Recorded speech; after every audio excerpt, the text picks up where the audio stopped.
Our position is well known. Any foreign contingents in Ukraine will be considered legitimate targets for the armed forces of the Russian Federation.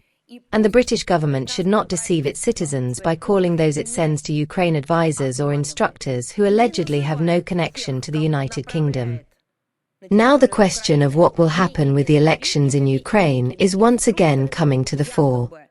US President Trump has already said, as reported by Politico on December 8, that the Kiev regime is using the war to avoid holding elections.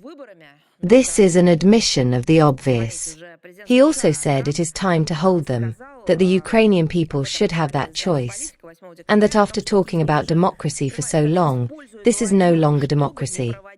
On December 10, Zelensky responded that he was ready for elections, but on the condition that they be held during martial law, with corresponding amendments to Ukrainian legislation, and with security for the electoral process provided by the US and Europe.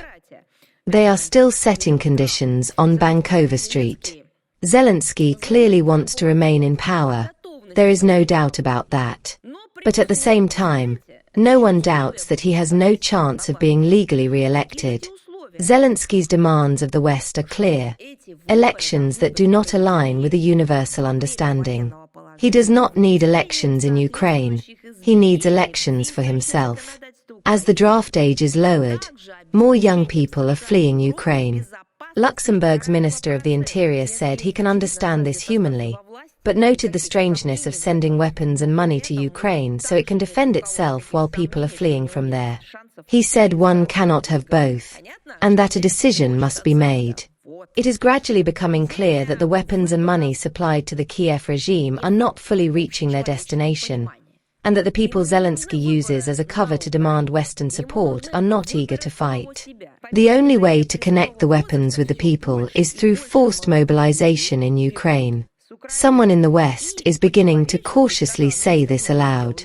It remains unclear whether this is preparation for reducing aid to Ukraine or for cancelling temporary protection for men of conscription age. 6 months ago, such statements from a member of Luxembourg's government would have been unthinkable. The most absurd topic is the Kiev regime's narrative about Ukrainian children allegedly kidnapped by Russia. Representatives of the Kiev authorities, including Zelensky's wife, promote this fabricated story at international forums, describing the suffering of these children, how they are under occupation and deprived of their identity.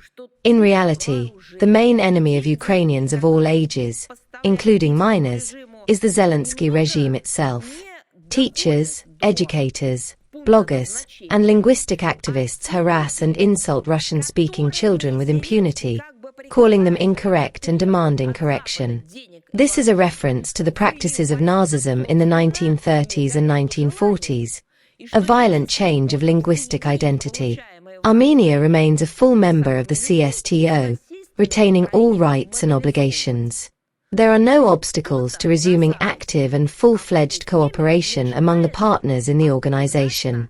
There is hope that the White House will refrain from sliding into a full-scale conflict that threatens unpredictable consequences for the entire Western Hemisphere.